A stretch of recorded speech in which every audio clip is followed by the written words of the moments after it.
Hi! Welcome back again to Brayla's channel.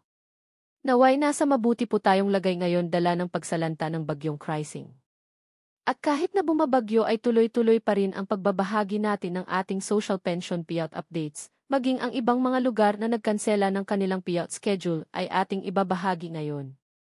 But before po tayo mag-start sa ating topic, kung bago ka pa lang sa aking channel, please do kindly subscribe, like, and share na din sa ating mga kaibigan, kaanak o kapwa po nating pensioners. At please do share na din sa ating mga social media accounts para mas marami pa ang makaalam. With no further ado, let's begin na po sa ating topic. Just in, ang latest payout, social pension local at national. At ang mga lugar na nagkansela ng kanilang payout. Saan kaya ang mga ito? Ang buong detalye alamin. Narito na po ang mga bagong naglabas ng kanilang payout schedule para sa buwan ng July at alamin natin ang mga nagkansela ng kanilang payout dala ng masamang panahon.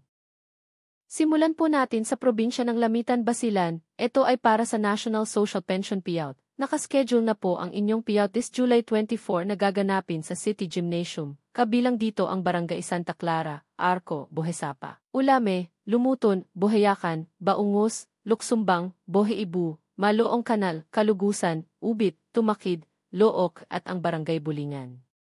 At sa hapon naman nakaschedule mag-payout ang Barangay Sengal, Balagtasan, Balobo, Boheyawas, Buahan, Lebu, Maloong San Jose, Parangbasak, Sabong at ang Barangay Simbangon na gaganapin pa rin sa City Gymnasium.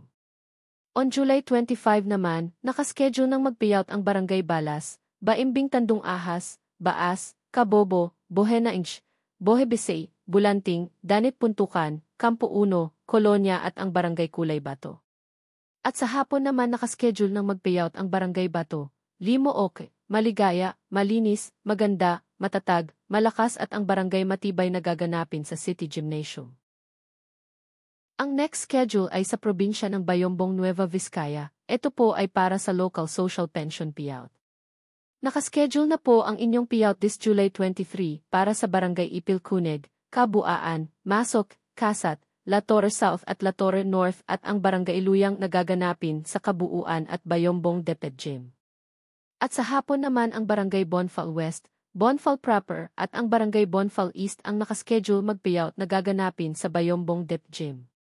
Sa pangalawang araw July 24, nakaschedule ng mag-payout ang Barangay Bansing, Paitan, Magapuy, Buenavista, Busilak at ang Barangay Magsaysay na gaganapin sa Paitan at Bayombong Deped Gym. At sa hapon na nakaschedule mag-payout ang Barangay OMP, OTM, OMM, OOM, District 4, Salvacion, San Nicolas, Santa Rosa, at ang Barangay Vista Alegre na gaganapin sa Bayombong Deped Gym. At sa July 25 nakaschedule na ang lahat ng unclaimed payout na gaganapin sa MSWD office na mag-start ng 8 to 12 ng tanghali. Ang next schedule ay sa probinsya ng Calapé, Bohol. Ang lahat ng beneficiaries ay makakatanggap ng para sa second quarter ng taon amounting to 3,000 pesos.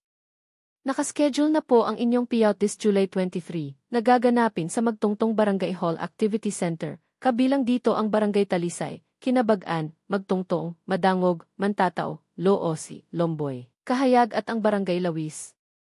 Ang mga barangay naman na nakaschedule mag-payout sa Calapé Cultural Center, kabilang dito ang Barangay Kabayugan, Kabudburan, Kanguha, Sohoton, Sampuangan, Camias, Banlasan at ang Barangay Tinibgan. At sa hapon naman nakaschedule ang Barangay Desamparados, Binugawan, Labuon, Tultugan, Ubujan at ang Barangay Liboron.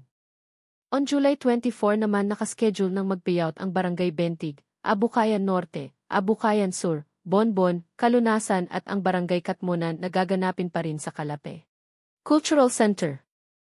At sa hapon naman nakaschedule ng mag-payout ang Barangay Ilukob, Mandaug, San Isidro at ang Barangay Santa Cruz. Ang sumunod na payout ay sa probinsya ng Siquijor. Nakaschedule na po ang inyong payout ngayong araw July 22, kabilang dito ang Barangay Iluyang, Kang Agong, Sabang, Pili, Banban at ang Barangay Olo na gaganapin sa Barangay Iluyang. Ang Barangay San Antonio, Kang Inte, Kang Hunog-Hunog, Tebjong, Cantabon at ang Barangay Lambojon na gaganapin sa San Antonio. Samantala, ang Barangay Ponong, Kang Asa, Luzong, Kang Matnog at ang Barangay Kang Atuyom na gaganapin sa Barangay Kang Asa. At panghuli, ang Barangay Candanay Norte, Candanay Sur, ang Isad at ang Barangay Tacloban na gaganapin sa Candanay Norte. Samantala dumako na po tayo sa mga nagkansela ngayon ng kanilang payout releasing ngayong araw. Sa mga naghihintay ng kanilang payout dapat ngayon ay baka isa na po ang inyong lugar sa nagkansela. Unahin po natin sa lungsod ng Quezon City. Para po sa barangay na nakaschedule, dapat ngayong araw na mag-payout ay pansamantalang ipagpapaliban muna dala ng pagsalanta ng bagyo.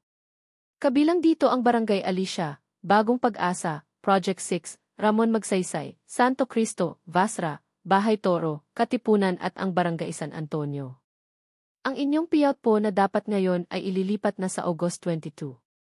Isa rin sa nagkansela ng kanilang payout ngayong araw ay ang probinsya ng Los Baños, Laguna. Ang payout na nakaschedule dapat ngayong araw at sa July 23 ay pansamantalang pinagpaliban muna. Dala ng masamang panahon, hintayin lamang po ang susunod na anunsyo sa pagbalik ng inyong payout. At panghuli, ang lungsod ng Marikina City ay naglabas din ng announcement na pansamantalang pinagpaliban muna ang nakatakdang payout releasing sana ngayon sa lungsod ng Marikina, dala na rin ang pagsalanta ng bagyo. Maghintay lamang po ng anunsyo mula sa inyong OSCA office kung kailan magre-resume ang inyong payout. Sa ngayon ay antabayanan po natin ang mga anunsyo sa inyong municipality kung magkakaroon ba ng pagkansela sa inyong payout releasing, dala na rin ang pagsalanta ng bagyo. Para sa mga may katanungan o hinaing sa kanilang social pension o sa status ng kanilang application at iba pang benepisyo ay maaari po tayong makipag-ugnayan sa ating mga barangay o sa mismong OSCA office para sa agarang kasagutan.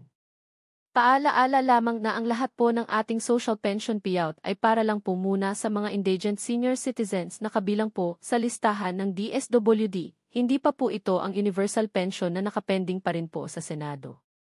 Asahan niyo pong ibabahagi natin ang anumang updates nito. That's it. Sa ngayon ay ito pa lamang ang mga bagong naglabas ng kanilang payout schedule for social pension at maging ang mga nagkansela ng kanilang payout releasing ngayong araw. Sa mga naghihintay pa rin at wala pa ring payout schedule ay manatili lamang po kayong nakatutok sa aking channel para sa mga upcoming payout updates. Ang lahat po ng ating binabahagi ay base sa announcement ng bawat municipalities, kaya't makaakasa po kayo na ito ay pawang mga lehitimo. Marami pong salamat at mag-iingat po tayo.